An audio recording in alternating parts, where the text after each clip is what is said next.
vamos a comenzar a tratar o a desarrollar un tema que sin duda ninguna es urticante porque toca la vida íntima de las personas, aunque suele ser bastante descuidado porque nos compromete. Tiene dos aspectos. Uno que viene a ser propio de la naturaleza y de la gracia, recibido, heredado. Y el otro que es la respuesta del hombre. Y es ahí donde la cosa se pone en juego. Veamos, o trataremos de ver juntos, qué es la fe. ¿Por qué creemos? Más allá de en qué creemos. Obviamente me voy a tener que limitar solo en por qué creemos. Si vamos a analizar el fundamento de la fe, voy a terminar diciendo algo que en realidad me cierra la boca desde el comienzo, por eso se lo voy a decir al final, para no poner el punto justo al inicio. Bueno, veamos un poco. ¿Creer pertenece a lo natural o a lo sobrenatural? ¿Pertenece a la dimensión de la naturaleza del hombre o es un añadido a la naturaleza del hombre? ¿Qué tal si dijéramos las dos cosas? Por ejemplo, ¿nunca se habló de tener fe en un amigo? ¿No tenemos fe en alguna autoridad o en algún gobernante? ¿O precisamente le quitamos la fe? ¿No tenemos fe en un proyecto que nosotros hemos iniciado?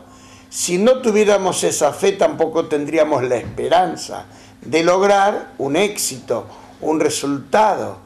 Porque no podemos también hablar con propiedad de tenernos fe a nosotros mismos. ¿Qué es, en definitiva, tener fe? Aquí vamos a tratar de ir hilando fino. Lo primero que afirmo, y creo que no es negable por ninguna razón, desde lo filosófico, la fe no da certezas. La ciencia da certeza, la evidencia da certeza, la experiencia puede dar certeza, pero la fe da seguridad. La misma seguridad que la que tiene un niño que vuela en un avión en medio de una tormenta y alguien le pregunta, ¿no tenés miedo? No. ¿Cómo no tenés miedo? Y no, porque mi papi es el piloto.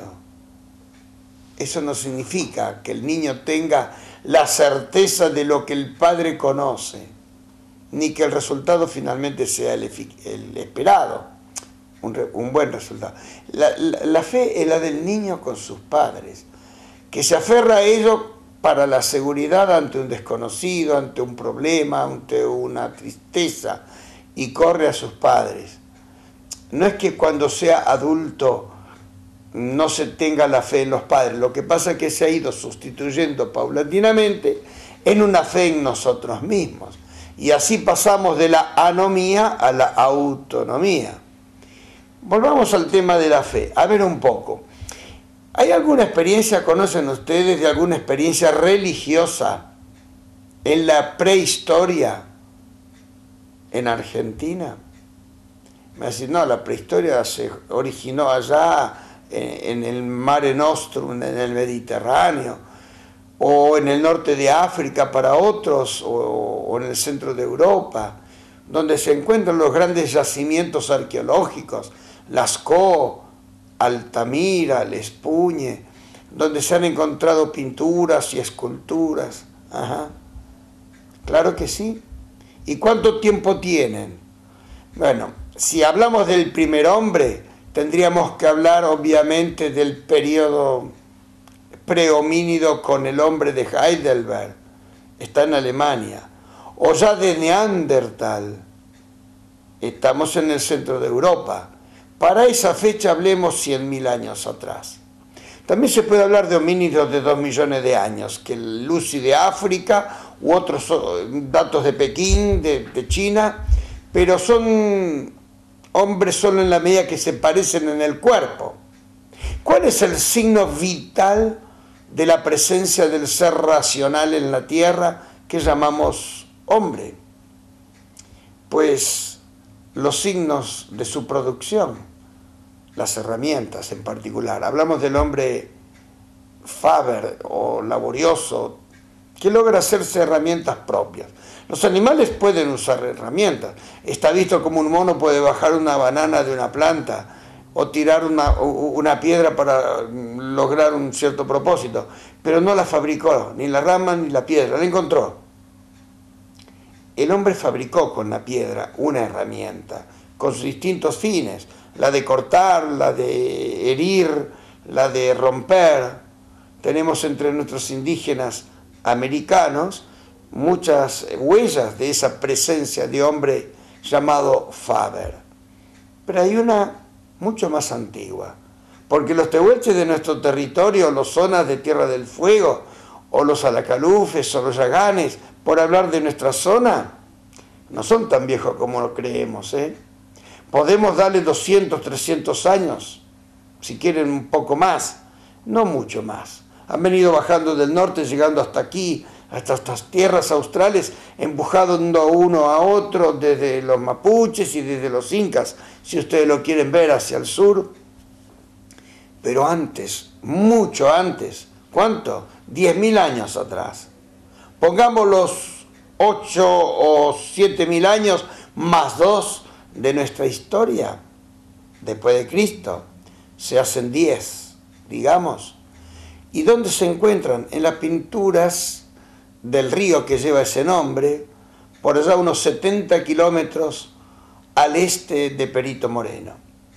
Allí encontramos unas cornisas labradas por los deshielos de varios kilómetros de extensión en la piedra de la meseta patagónica y grabadas miles de manos, centenares, miles de manos. Hay también una cueva que ahora la han enrejado porque se han abusado de ella llevándose lo posible, restos de piedras pintadas, que era más rica tal vez en su expresión. Tenemos entonces allí la pintura llamada de las cuevas de las manos, que también tiene figuras humanas y animales y otros signos poco descifrables para el lenguaje nuestro. Pero no está solo ahí. ¿Alguien conoce las pinturas de la Piedra del Indio en el lago Posadas? Algunos se acercó tal vez al lago Roca, acá en Calafate o cerca de Calafate, en la cordillera, a nuestra altura, digamos, de Río Gallegos, al oeste, podrá encontrar. También se habla de las cuevas del Gualicho, al inicio del lago argentino. Digamos, todos esos signos de pinturas rupestres hablan de una presencia del hombre inteligente. Tendríamos que entrar en el detalle, pero voy a dejarlo para un segundo momento, del significado de esas pinturas. Vamos más atrás todavía. La pintura es el segundo grado de abstracción. El primer grado es la escultura. El segundo grado de abstracción sería la pintura, pero todavía dentro de una simple forma de lenguaje, porque el verdadero segundo grado de abstracción es la matemática, a un nivel científico, y la filosofía es el tercer grado de abstracción. Pasemos entonces al primero, al de la expresión manual, hecha escultura o hecha pintura, pero antes todavía, no 40.000 años atrás, y dije 40, ya no 10, porque las pinturas son de 10, 12, 15, 16.000 años, 26 en las cuevas de Altamira, 1.000 años, pero 40.000 años encontramos las esculturas de las Venus llamadas esteatopigias, con forma romboidal, que hablan de la fertilidad de la mujer, allá en L'Espugne, en Aurignac, Francia. Me voy a referir más bien a dónde estaban puestas esas esculturas, en tumbas. Y entonces vamos mucho más atrás y nos vamos acercando al hombre de Neandertal, primitivo, casi de Heidelberg, que ya tenía forma perfectamente humana. Lo que no nos ha dejado fue alguna obra de su realización. El cuerpo, los huesos, el cráneo en particular, pero no hemos visto huellas de su accionar inteligente. Pero entre medio hay un periodo en el cual encontramos tumbas.